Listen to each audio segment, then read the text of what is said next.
हिमालय, ये शब्द सुनते ही मन में बर्फ से ढकी ऊंची चोटियां आती हैं, है ना? बिल्कुल। लेकिन हिमालय सिर्फ पहाड़ नहीं है।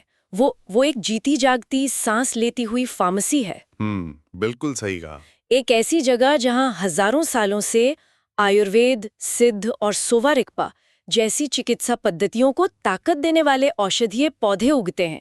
आज हम इन्हीं पौधों पर आधारित एक बहुत दिलचस्प रिपोर्ट की गहराइयों में उतरने वाले हैं। हाँ, ये एक बहुत ही जरूरी विषय है। तो आज हम ये समझने की कोशिश करेंगे कि इन पौधों में ऐसा क्या है जो इन्हें इतना खास बनाता है, इन्हें आज किन खतरों का सामना करना पड़ रहा है, और सबसे जरूरी, क्या विज्ञान और तकनीक इन्हें बचाने में हमारी मदद कर सकते हैं? हाँ, इन सभी पहलुओं पर बात करना जरूरी है। हम खास तौर पर 4 पौधों पर नजर डालेंगी: अतीस, कुटकी, जटामानसी और एक पौधा जिसकी कहानी तो किसी थ्रिलर फिल्म से कम नहीं है, नागछत्री। हाँ, नागछत्री की कहानी तो हाल में बहुत बदली है। तो चलिए शुरू करते हैं। चलिए। मेरा सबसे पहला और कह सकते हैं कि बुनियादी सवाल यही है, हिमालय के पौधे बाकी दुनिया के पौधों से इतने अलग और शक्तिशाली क्यों माने जाते हैं? क्या ये सिर्फ ऊंचाई का मामला है? देखिए, ये सिर्फ ऊंचाई का मामला नहीं है। ये ऊंचाई से पैदा होने वाले संघर्ष का मामला है। संघर्ष? हाँ, विज्ञान की भाषा में इसे एल्टीट्यूडनल स्ट्रेस यानी ऊंचाई का तनाव कहते हैं। आप सोचिए, जब कोई पौधा 3000 या 4000 मीटर की ऊंचाई पर उगता है तो उसे हर पल एक जंग लड़नी पड़ती है। जंग? कैसी जंग? सूरज की तेज अल्ट्रावायलेट यानी यूवी किरणों से, कम ऑक्सीजन से और पल पल बदलते तापमान से। तो मतलब जो चीज इन्हें मार सकती है वही इन्हें ताकतवर भी बना रही है। ये तो बड़ी दिलचस्प बात है। बिल्कुल, आपने एकदम सही पकड़ा। इस जानलेवा माहौल में जिंदा रहने के लिए ये पौधे अपने अंदर कुछ खास रासायनिक हथियार बनाते हैं। हथियार? हाँ, एक तरह के रासायनिक हथियार। इन्हें सेकेंडरी मेटाबोलाइट्स कहा जाता है। यही एल्कलॉइड, ग्लाइकोसाइड्स और सपोनिन्स जैसे यौगिक, मतलब यही इनकी औषधीय शक्ति का असली राज हैं। ये उनके लिए एक तरह का सर्वाइवल किट है और हमारे लिए दवा। अच्छा। इसका सबसे अच्छा उदाहरण है कुटकी, जिसे वैज्ञानिक भाषा में पिक्रोरेजा कुरुआ कहते हैं। हाँ, सुना है मैंने इसका नाम। रिसर्च साफ दिखाती है कि जितनी ज्यादा ऊंचाई पर कुटकी उगेगी, उसमें पिक्रोसाइड नाम का औषधीय तत्व उतना ही ज्यादा होगा। ओह, अच्छा। एक स्टडी के मुताबिक 3600 मीटर पर उगने वाली कुटकी 2500 मीटर पर उगने वाली कुटकी के मुकाबले कहीं ज्यादा असरदार होती है। अच्छा, तो इसका मतलब ये हुआ कि हम इन पौधों को आसानी से नीचे खेतों में नहीं उगा सकते, क्योंकि अगर वो संघर्ष ही नहीं होगा तो शायद वो औषधीय गुण भी नहीं आएंगे। ये तो एक बहुत बड़ी चुनौती है। यही सबसे बड़ी चुनौती है और इसी से इन पौधों को बचाने का काम और भी मुश्किल हो जाता है। चलिए इसी चुनौती से जुड़े एक पौधे से शुरू करते हैं। रिपोर्ट में अतीस का जिक्र है, जो एक एकोनिटम परिवार का है। ये परिवार तो अपने जहरीले पौधों के लिए जाना जाता है ना? तो क्या अतीस भी खतरनाक है? आपका सवाल बहुत जरूरी है, क्योंकि इसमें जरा सी लापरवाही खतरनाक हो सकती है। अच्छा। हाँ, ये एकोनिटम परिवार का है, लेकिन इसकी खासियत यह है कि इसमें एकोनिटाइन नाम का जो जहरीला रसायन है वो बहुत कम होता है। ओके। उसकी जगह इसमें एटिसाइन नाम का एक कम जहरीला अल्कलॉइड ज्यादा होता है।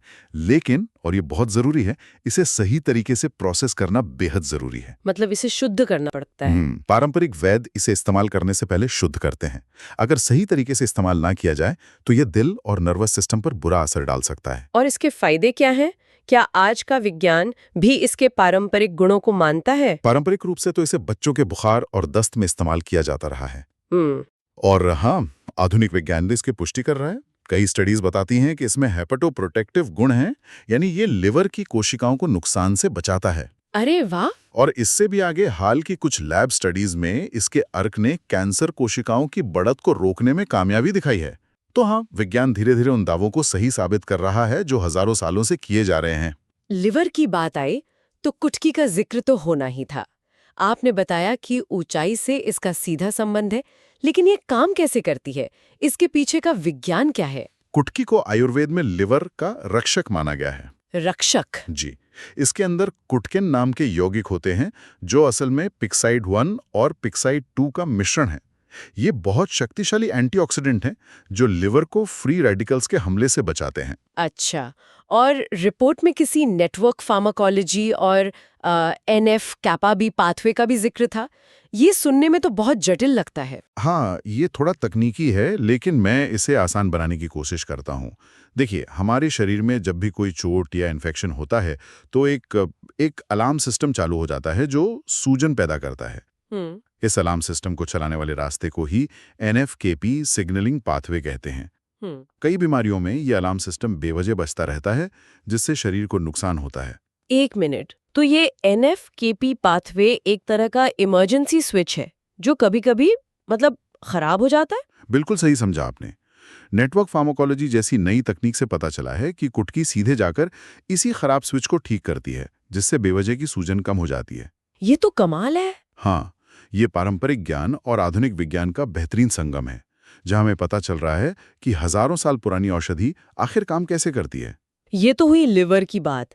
क्या दिमाग के लिए भी हिमालय में कोई ऐसा ही खजाना है?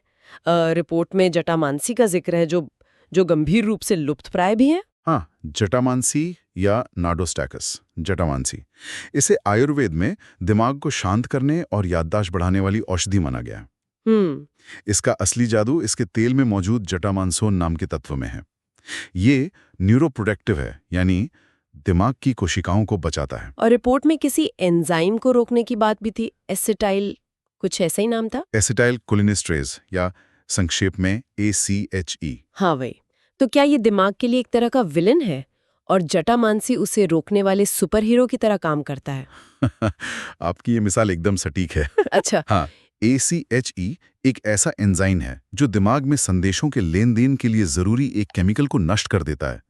अल्जाइमर जैसी बीमारियों में इस एंजाइम की गतिविधि बढ़ जाती है। ओके।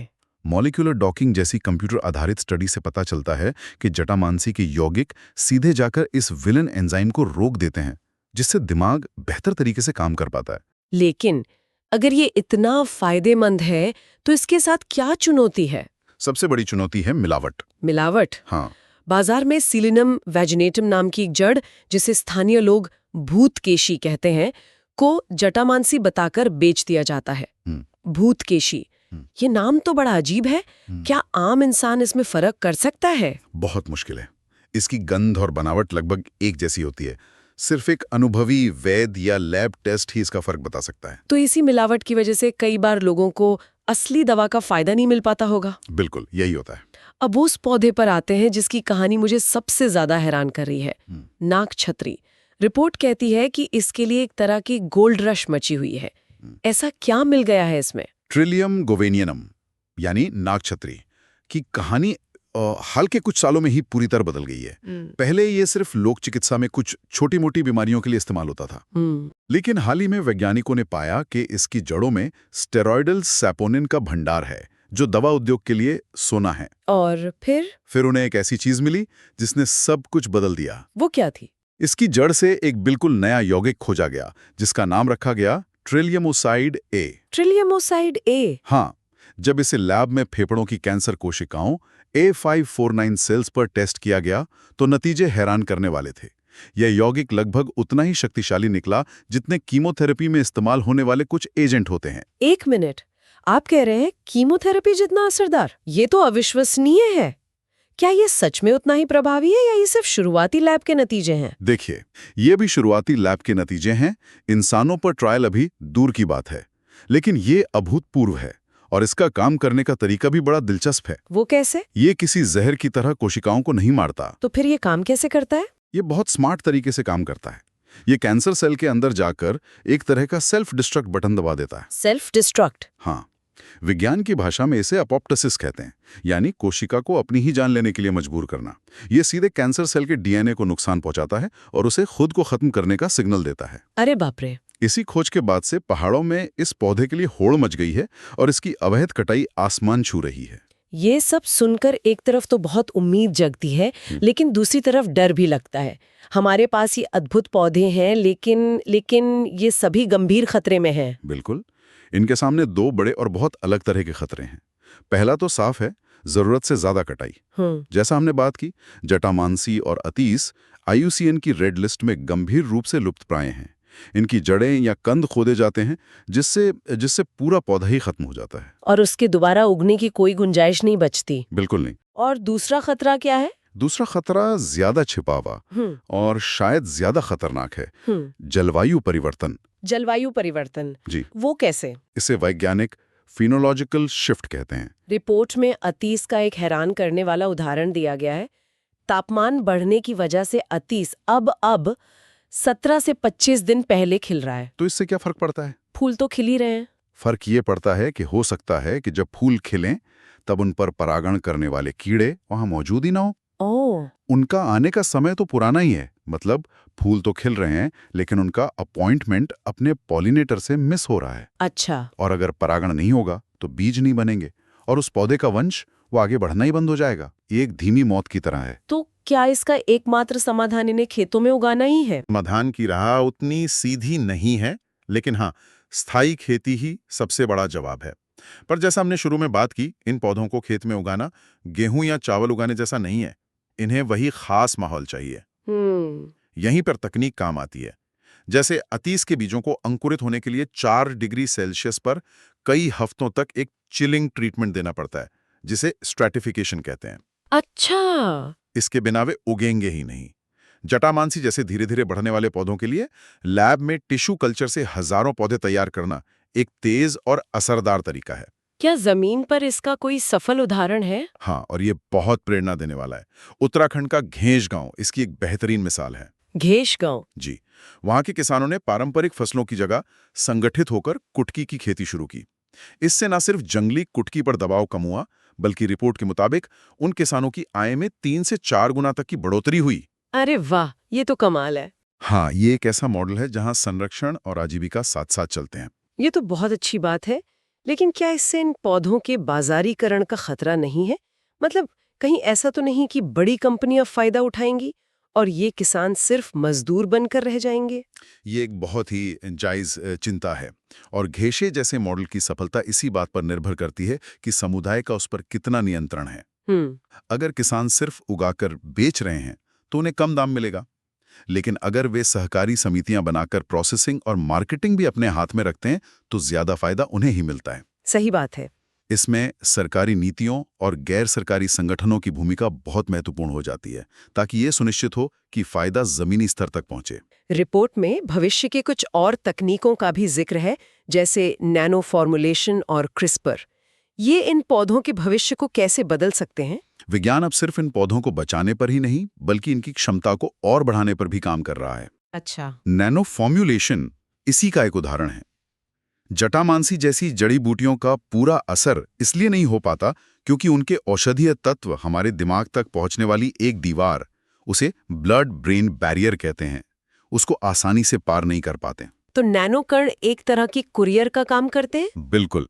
वैज्ञानिक अब जटामांसी के अर्क को नैनो कणों में बंद कर रहे हैं, जो एक ट्रोजन हॉर्स की तरह उस दीवार को पार कर जाते हैं। इससे दवा सीधे दिमाग तक पहुंचती है और अल्जाइमर जैसी बीमारियों में ज्यादा असरदार हो सकती है। और क्रिस्पर?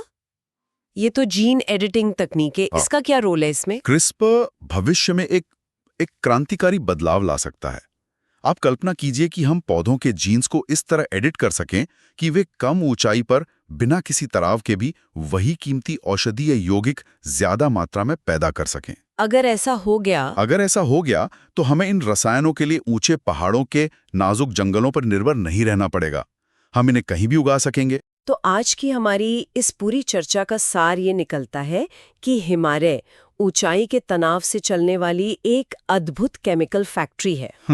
बिल्कुल। सदियों पुराना पारंपरिक ज्ञान अब आधुनिक विज्ञान की कसौटी पर खरा उतर रहा है। लेकिन ये अनमोल खजाना जरूरत से ज्यादा कटाई और जलवायु परिवर्तन के दोहरे हमले का सामना कर रहा है। और इनका भविष्य वैज्ञानिक तरीके से की जाने वाली खेती और क्रिस्पर जैसी नई तकनीकों में ही छिपा है। बिल्कुल। लेकिन यहाँ एक गहरा सवाल भी उठता है जिस पर हमें सोचना चाहिए। वो क्या है? ये रिपोर्ट इन पौधों को बचाने पर केंद्रित है और ये बहुत जरूरी है।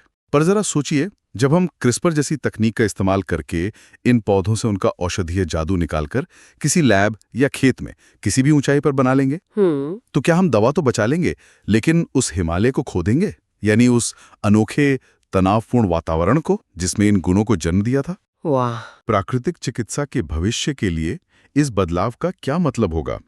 ये एक ऐसा सवाल है जिसका जवाब हमें आने वाले समय में खोजना होगा।